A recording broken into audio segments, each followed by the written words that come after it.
Why hello, welcome. I am Lady Genesis, and this is the Art Realm of Genesis. Today, I will be focusing on this sketch right here. The one at the top was just an initial thought, but the bottom one is a more well thought out concept. So let's get started. And we're back, just like I promised, with another render paper episode. And I am using a different brand of watercolors, but we'll get to that in just a second. First and foremost, it's time to get that sketch down on paper. And it roughly took me about 20 minutes to do so. Of course, I did speed it up for all of you, so you didn't have to sit through all that. And yes, I am going to address the elephant in the room. I turned the screen widescreen style instead of my normal vertical direction. I thought about this long and hard, and I figured since some episodes of mine I want to do more widescreen or landscaped for my paintings or drawings, it's probably time to switch it up and turn the screen so that way it makes more sense. Also, I just felt like I needed a change, and it was time to do so. Now back to the sketch at hand. For all of you who are new here, I just take inspiration from my tiny sketches. They're just little bitty concepts that I turn into big pieces of paper, and they don't normally match what's on the sketch. It's just a rough idea, and then I build on top of it on the bigger scale. So if you're wondering why it doesn't match, that's why. I like to think that all my sketches breathe their own life. It is a rare occurrence where I'll actually copy exactly from that sketch. So this is the watercolor set that I bought off of Amazon. It's called Arteco Watercolor Paint Set. And it's 100 colors, and it was priced at $18.99 in case you're interested. And I picked it because I had 100 colors. If anything, it just gave me more colors to work with. But it comes with a little pouch for your case, and I'm going to go through all the stuff that's inside. It comes with the little swatching card for your colors, and you have your paper. It comes with 2 pieces of paper, and then it comes with all these little utensils for your drawing and painting needs. And this case is super cute, and look at all those colors. And not only does it have regular colors, it has some fluorescent looking colors and metallic colors, and I was really excited to use it. Now here I am just erasing my lines a little bit. I can still see them, but yeah. I don't know if that's weird. I don't know if other people do that. I just chose to do it so I can paint over it. It also has to do with last time when I painted on the render paper with the other watercolors. The pencil lines just kind of stayed out in the open. I swear the Five Below paints were very unforgiving to the pencil lines. Like everything was just not working with each other. So I was really hoping that this paint would come through and work so much better than last time. So I had started with some metallic green. At the time I didn't realize it was metallic, but I guess I could have swatched the colors on that swatching paper at first, but that's just not how my brain works. I just jump right in and start using colors. I'm like, ooh, look at this color and that color. And that's pretty much what I did. And then I was filling out things while painting. And I started adding the darker colors on top and really building in that pigment and building the shading and everything.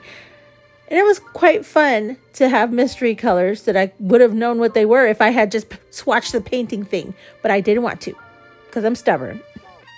And then I went in with this gorgeous green. It's like an aqua green going into like a Kelly green. I really like it. It really stands off her skin and makes it pop. And then I wanted her eyes to be kind of like a glowing color where you look, and even before you probably realized she was sitting in the pond, you would see her glowing eyeballs and be like, ooh, what's that? So yeah. And then I really have to say that this paint is very smooth when painting on top of one color or another. It doesn't like make it grainy like the last time on the other video, where the more layers I added, the more unforgiving the paper became. No, like this paint is very smooth and creamy on top of each color that I do. At this point, I started using all the different greens to experiment on the lily pads to kind of just get a feel for all the different shades.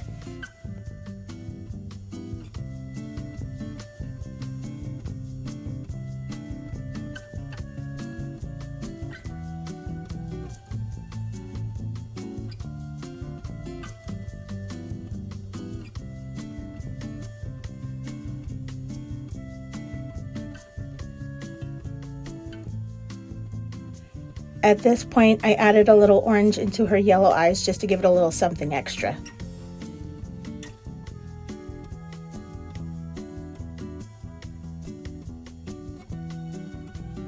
I'm not gonna lie, I used my special cheating method. I had grabbed my white acrylic paint and used it for the bubbles on the ripples in the water and cleaned up her eyes a little bit with it. And then I went in with some pink for the lily. I also used a little pink for her cheeks to give it a little bit of shading, and I mixed it back in with the green. I just wanted to give her cheeks some life, and towards the end I did give her some freckles, but you'll see that in a second. Next, I started shading in all the lily pads and fixing the blue in the back of the picture so that everything was filled out.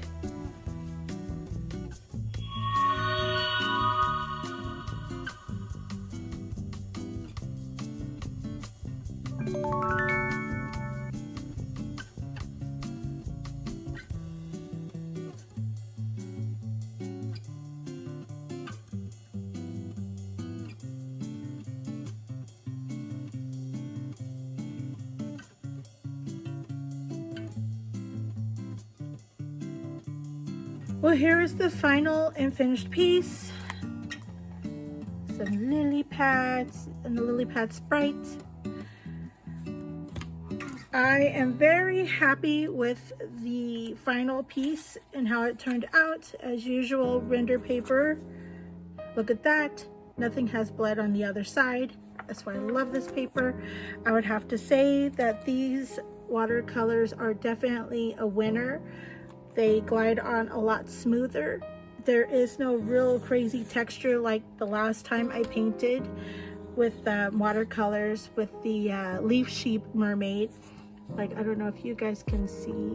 It's very vibrant. The stuff is very creamy. And even though I had water specks, you can't really see them because the watercolors actually blend very well on the paper. You can just keep building on top of colors. It's really nice. I'm very happy. I did use, of course, the white acrylic paint for the highlights and whatnot because I didn't want to mess up my watercolors with white watercolor. I didn't know how it would react, but eventually I will get comfortable enough to want to use it. But overall, I am, of course, there's airplanes. I don't know if you guys can hear that. Overall, I am very happy with this product and the way it glides, and I'm thoroughly impressed with this product. I would give it a 4.5 frogs out of 5. Overall, I hope you enjoyed this episode, and if you did, please consider liking, commenting, and subscribing. All of that helps my tiny little channel grow, and I deeply appreciate it, so thank you so much. Also, I do have a Patreon. It is 18 plus, but there is other content there that is not on the channel if you'd like to see it. So if you do, go check it out. I will be back with another episode next week, but until then, I will see you when I see you. Love you all.